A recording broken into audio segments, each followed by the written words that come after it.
Hello and welcome to Non-Stop Wrestling Chat. My name is Barry and today we're here to talk about my top 10 Elimination Chamber matches. Guys, don't forget to hit like, subscribe and that beautiful notification bell.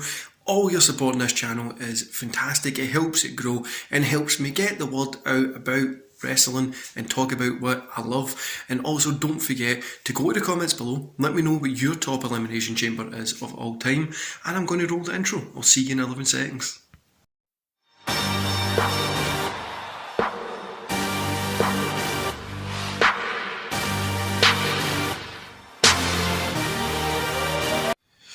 Right guys, so let's get into my top 10 Elimination Chamber matches. First of all, let me premise this by saying that these Elimination Chamber matches, there's not that many new ones in it, but I have tried to split it into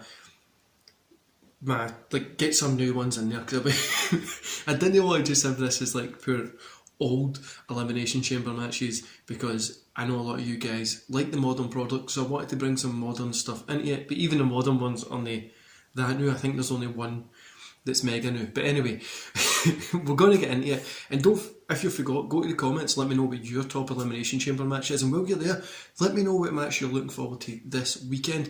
I think this weekend could be a little bit of a surprise with how good wrestling could be, but we'll see how it is. Also, I'm trying out this new kind of background. This is my signed things that I'm hopefully going to be getting up here in a couple of days. This is obviously the pillow. I'm going to be adding up a few other titles and stuff like that I've got. The small one that I've showed you before. But yeah, let me know what you think about the background. I'm going to be changing things up a little bit. And I'm also sitting in a different location in the office at the minute. But anyway, let's get into it. So, number 10 is Elimination Chamber 2014. This is Orton, Bryan, Cena, Cesaro, Sheamus and Christian. I think this one's fun. It has a good lineup, a bunch of guys in it that are fantastic. Orton obviously getting the win here. It sets up for that run with Bryan as well, getting his kind of, I'm saying that thing, but it was a good Elimination Chamber. Then we go to number 9.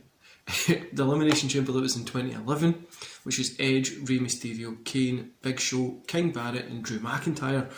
This one again is really fun. I wanted to put this 2011 one in there because Edge getting the win here was always fun as well, but I did enjoy King Barrett being in there. I always enjoyed Barrett when he was in the ring. This was around about the time that I stopped watching wrestling for a couple of years, probably just before this, but I remember watching this match, and I can't remember where I watched it, but I remember seeing this match and being like, oh, this is what they're doing, and then just kind of moving on from it. But this one's number 9, it's always a fun one. Number 8, we've got No Way Out 2008. Jeff Hardy, Chris Jericho, JBL, Shawn Michaels, Triple H and Omega, however the hell you say his name. I always thought this one was fun. I always thought it was special. Jeff Hardy being in the Elimination Chamber is always fun. I think his style works well for it. Same as Rob Van Dam, always worked with it.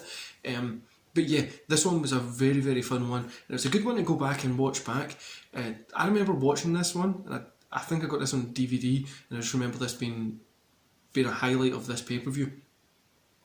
Number 7, we've got Elimination Chamber 2019. See, I told you I was going to put a new one in there. This is Daniel Bryan, AJ Styles, Randy Orton, Samoa Joe, Kofi Kingston, Jeff Hardy. Bryan gets the win in this one, but this is probably the most up-to-date, well, this is the most up-to-date one that I've got on this list. This is a fun one. I really enjoyed this one. It builds up with Kofi and stuff like that. I think Bryan getting the win here was good. Hardy being in it was fun as well. I really, really enjoyed this 2019 one. And, it's not that they were bad, it's just they weren't as good as the old original ones, which we'll get into because I've got so many of them coming up. Number 6, we've got Elimination Chamber 2017. Bray Wyatt versus AJ Styles versus Dean Ambrose versus The Miz versus Baron Corbin versus John Cena. Bray Wyatt gets a win here. This one's always been a fun one to watch. I really don't know why, but top to bottom this match was just a really fun watch. It really just felt good, and it was just everything worked in this one. Just one of those nights that everything works in it, and this is one of them. Number 5, we've got No Way Out 2009. Triple H, Taker, Hardy, Big Show, Vladimir Kozlov and Edge. This one was really fun. Now I know some of these pay-per-views do have 2 Elimination Chambers on it, but this is the one from that night. This one was obviously really fun as well. I've seen Triple H, Taker and Hardy all in there kind of at the same time going with it there, but this one was really, really fun. Do you know, if I remember correctly, this was when I was in America. I didn't go actually see this. I was balls deep in my own wrestling career, and this was like this was probably I just under a year before I break my neck, so maybe 10 months, 9 months, something like that. It's close to when I do break my neck and I stop wrestling and other stuff happens. But this one I remember being in America, no actually at the show, I was watching it, and I was watching it at an okay time, which was weird. I remember that. But this was a really fun one. So number 4, New Year's Revolution 2006. Cena, Angle, Carlito, Masters, Michaels, Kane. Fantastic. I always thought this one was weird having Carlito and Chris Masters in there, but it does make sense, and this one is most known for Edge cashing that in after cashing his Money in the Bank case in after the chamber is finished. Cena gets the win in the chamber, Edge gets the belt, and it's a very, very fun match. Number 3, SummerSlam 2003. Triple H, Goldberg, Chris Jericho, Shawn Michaels, Kevin Nash, Randy Orton. Just listing those guys there is insane. But this one gets a lot of hate, but I really love this one. I think this is fantastic, and I really love this pay-per-view, SummerSlam 2003 in total as well. Triple H gets the win, and like I said, it's just an insanely star-studded list of guys there. Number 2, we've got New Year's Revolution 2005. Triple H, Randy Orton, Batista, Jericho, Chris Benoit and Edge. Triple H ends up getting the win, but it does set up with Batista turning on Triple H eventually. This one was really good, and it kind of goes under the radar. I think this was the first New Year's Revolution pay-per-view that they'd done, but it was really fun, and I really, really enjoyed it. And I do like that Batista Triple H turn that eventually comes.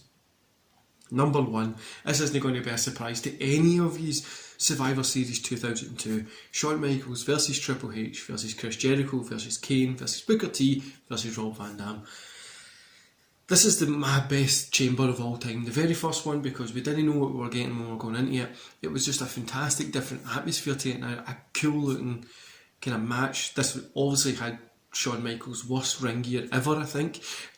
Brown pants was just weird, but this one was fantastic. Honestly, top to bottom, this one was great, and it's just an amazing chamber. These guys went out there and put on a fantastic match. Michaels winning that big gold, but looked so weird, but was cool as well. Yeah, this one just felt special. I remember getting the DVD as a kid. I think I was like, I was at 11-ish, to 10, 11 at this point. I think I was 11, because I remember getting this for Christmas, because one of my mum's friends came back with it, so I remember watching it and just being mesmerised by this one. It's so different, and like that kind of cage and chamber stuff was all different. It was a new gimmick match, and it just felt good. And this whole pay-per-view as well, Survivor Series 2002, is one of my favourite pay-per-views of all time.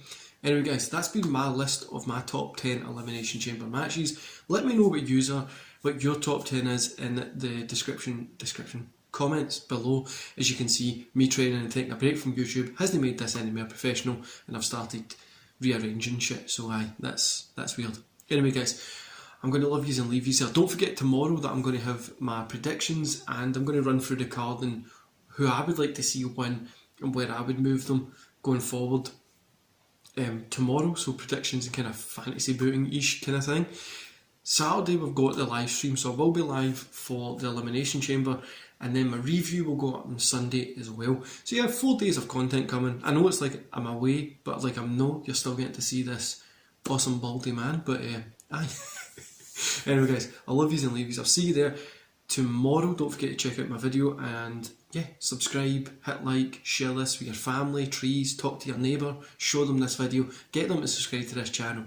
Let's hit 300 subscribers as soon as possible, and let's push to that 1k mark. Anyway guys, like I said, I'm going to leave you there. One big favour I do need to ask you is, go to the comments below, go to TikTok. I've put my TikTok in there, go to it, hit that little follow button. There will be some videos coming up there this week, but not so much because I'm not going to be on my phone. But when I come back, there is going to be a little bit more additional content going over to TikTok. Enjoy the rest of your day guys.